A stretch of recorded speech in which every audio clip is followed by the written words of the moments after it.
তো আবার যে রাস্তাতে এসেছিলাম সেই রাস্তাতে যাচ্ছি আমরা পরেশনাথ পাহাড়ের ঢালে। ছোটোবেলায় আমরা একটা গদ্যে পড়েছিলাম, বিভূতিভূষণ বন্দ্যোপাধ্যায় না কার একটা লেখা ছিল, পরেশনাথের পাহাড়ের ডালে। গাঢ় পাহাড় আছে এখানে, কিছু লোক মুন্ডা, হো, ওরাংওটাং এরকম অনেক জনজাতি এখানে বাস করে। ছোটোবেলা পড়েছিলাম গদ্যে। তো আজকে সেই চলে আসলাম ঝাড়খণ্ড, ঠিক আছে। গাঢ় পাহাড়, পরেশনাথ পাহাড় সেই সব আর কি, সিমিলার আর কি। তো বেশ ভালো লাগছে, কিন্তু আমাকে মশা কামড়েছে, পা জ্বালা করছে। তবুও মশার কামড় এত সুন্দর মনোরম দৃশ্যর সামনে কিছুই নয়, ঠিক আছে। তোমরা যারা কলকাতা থেকে যে কোনো জায়গা থেকে এই পরেশনাথে আসবে না, যত বাজেটই হোক তোমাদের টাকা উসুল হয়ে যাবে। ইন মাই ওপিনিয়ন, আমি বলতে গেলে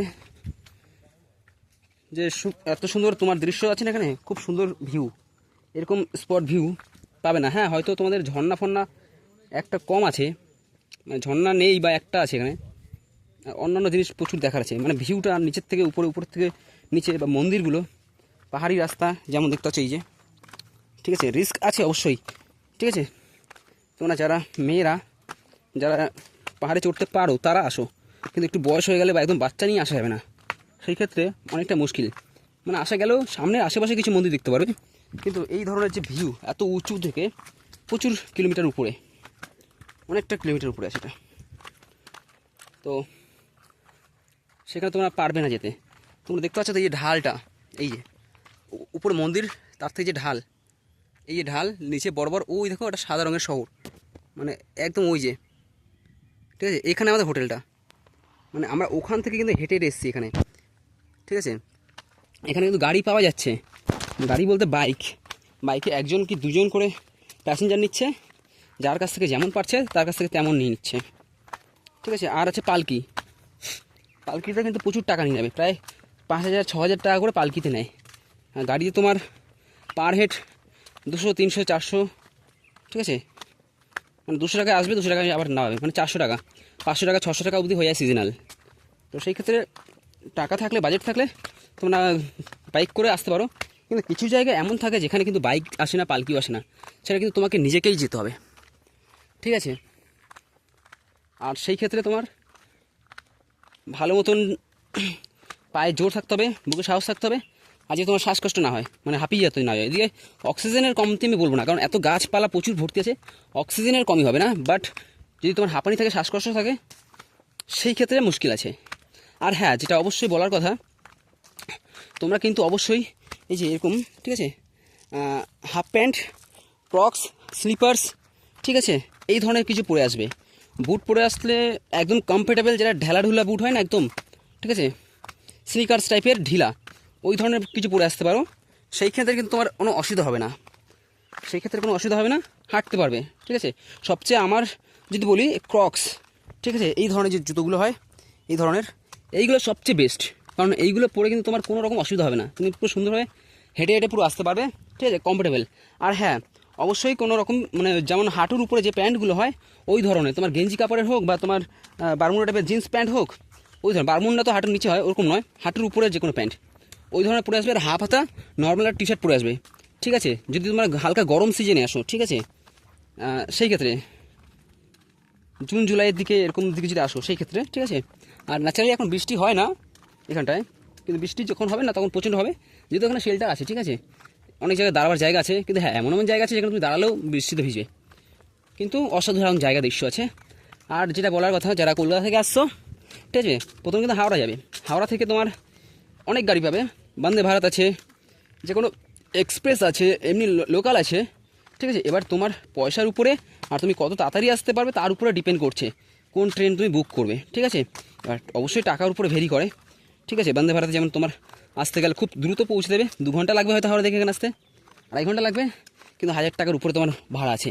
অন্যান্যগুলোতে আছে ভালোই ভাড়া, ঠিক আছে। যেমন তোমার অন্য একটা লোকাল ট্রেন আছে, যেটা হয় না তোমার হাওড়া থেকে পুরো তোমার দিল্লি হয়ে যাচ্ছে, দিল্লি, আগ্রা, এইসব জায়গায় চলে যাচ্ছে, সেই সমস্তগুলো কিন্তু ট্রেনগুলো চলে আসে এদিকে ডাইরেক্টলি, ঠিক আছে। কিন্তু তোমার সিটার যদি নাও বসে বসে আসতে চাইলে তোমার সেখানে 150 টাকার মতন, খুব বেশি হলে 150 টাকার মতন টিকিট পড়বে। আর যদি তুমি স্লিপার নাও সেই ক্ষেত্রে তোমার 250 থেকে 300 টাকার মতন টিকিট পড়বে। আর এক্সপ্রেসে এর চেয়ে আরও বেশি পড়ে, আর বন্দে ভারতে তো 1000 টাকার মতন পড়ে যায়। তো সেই ক্ষেত্রে কিন্তু তোমার পয়সার উপরে ডিপেন্ড করছে তুমি কোন গাড়িতে আসবে, কীভাবে আসবে, ঠিক আছে। আর এখানে এসে আরেকটা জিনিস যেটা তোমাকে জল ক্যারি করতে হবে, ঠিক আছে। অ্যাটলিস্ট একটা খুব কম হলেও একটা 1 লিটার বা 2 লিটারের বোতল ক্যারি করো, ঠিক আছে। ওটা একটু কষ্টসাধ্য যদিও, ঠিক আছে। পিঠে ছোটো করে ব্যাগের মধ্যে শুধু জল নাও, কিছু নিতে হবে না, সব হোটেলে রেখে আসো, ঠিক আছে। এখানে হোটেলও আছে, আশেপাশে অনেক হোটেল আছে, ঠিক আছে। গুলাব মেনশন আরও অনেক কিছু আছে, ঠিক আছে, ভালো। আর হোটেলের প্রাইস খুবই কম, ঠিক আছে। তো অসুবিধা নেই, হোটেলে থাকতে পারবে, ঠিক আছে। আর জলটা ক্যারি করে ছোটো ব্যাগের মধ্যে, কারণ প্রচুর ঘামবে। যদি ঘামো সেই মানে যদি গরমের সিজনে আসো না, এমনিতেই ঘামবে, একটু মুখ ফুক ধোবে, ঠিক আছে। জল খাবে, তো প্রচুর জল খাবে, গ্লুকন ডি টাইপের জল বানিয়ে নিয়ে আসতে পারো, অসুবিধা নেই, ঠিক আছে। তো ওরকমই আর কি জল ফল নিয়ে আসবে, যাতে তোমার ডিহাইড্রেশন না হয়, ঠিক আছে। জল যদি কমতি না হয় শরীরে, এর জন্য। আর যেখানেই দেখবে তোমার ফ্রিতে জল দিচ্ছে, ফ্রির জলটা আগে খেয়ে নেবে, নিজের জলটা বাঁচিয়ে রেখে, ঠিক আছে। আর সুযোগ পেলে যদি পাও তাহলে বোতলেও কিছুটা জল ভরে নেবে, ঠিক আছে। যদি হ্যাঁ এরকম মানে মেন্টালিটি নিয়ে আসো যে হ্যাঁ আমি অনেকটা জায়গা ঘুরবো, অনেকক্ষণ ঘুরে আমি তারপরে পুরো মানে পাহাড়টাকে পুরো কভার করব, সেই ক্ষেত্রে কিন্তু হ্যাঁ প্রথম কথা বুকে সাহস থাকতে হবে, হাঁটুতে জোর থাকতে হবে, ঠিক আছে। এটা হচ্ছে মোস্ট ইম্পর্টেন্ট, ঠিক আছে। আর অবশ্যই কিন্তু একটু দেখে শুনে পার হবে, কারণ এখানে রাস্তার অবস্থা অনেক সময় খারাপ থাকে, ঠিক আছে। উঁচু নিচু পাহাড়ি এলাকা তো নর্মালি এরকম রাস্তা থাকে, কিন্তু এরকম রাস্তা আসতে গেলে তুমি যদি হেঁটে আসো, সেই ক্ষেত্রে দেখো বন্ধুরা মিলে হেঁটে আসলে কিন্তু প্রচুর মজা পাবে, ঠিক আছে। বাইকে আসলে তুমি হস করে হয়তো চলে আসবে 1 ঘন্টা 1.5 ঘন্টার মধ্যে চলে আসবে বাইকে করে, ঠিক আছে। সেই ক্ষেত্রে কিন্তু মজাটা তুমি পাবে না। এই যে একটা কষ্ট করে আমরা যাচ্ছি, পাহাড়ের উপরে উঠছি, হাঁটছি, ঠিক আছে, এই ধরনের একটা আলাদাই, বন্ধুরা হাসি ঠাট্টা করছি, হাঁপাচ্ছি, জল খাচ্ছি, বসছি, গাছ ফাছ দেখছি, ফটো তুলছি, এই জিনিসগুলো কিন্তু তুমি পাবে না, ঠিক আছে, যদি বাইকে করে আসো। ওই বাইকে করে আসলে কয়েক জায়গায় দাঁড়ালো ব্যাস, কয়েক জায়গায় কি মন্দিরের সামনে এসে দাঁড়াবে বা তুমি ওখান থেকে যা করবে। আর জঙ্গল পথে যেমন এই টাইপের যে জঙ্গল থাকে না, এইগুলো বলা হয় শর্টকাট ওয়ে, ঠিক আছে। এমনি তো নর্মালি ঘুরে ঘুরে যাচ্ছে, অনেকটা ঘুরতে হয়। আর জানো তো পাহাড়ি রাস্তা, গাড়ি ফাড়ি বাইক ফাইক যদি নিয়ে আসে সেক্ষেত্রে অনেকটা ঘুরে ঘুরে নামতে হয়, ঠিক আছে। কিন্তু আমরা যেহেতু পায়ে হাঁটি, ঠিক আছে, পায়ে হেঁটে কিন্তু আমরা কিন্তু এইসব সমস্ত জায়গা দিয়ে আমরা নর্মালি হেঁটে যেতে পারবো, বুঝলে। তো এইরকম জায়গাতে হাঁটতে গেলে কিন্তু তোমাকে ভালো জুতো পরতে হবে, এরকম, ঠিক আছে। আর তুমি ওরকম জায়গাতে হেঁটে মানে পাহাড়ে মানে যে সমস্ত গাছ ফাছ আছে সেই গাছের শিকড় ফিকড় ধরে কিন্তু আসবে, ভালো মতন ধরে গ্রিপ করে তারপরে নিয়ে আস্তে আস্তে উঠে আসবে, নাহলে কিন্তু পড়ে যাওয়ার সম্ভাবনা থাকে।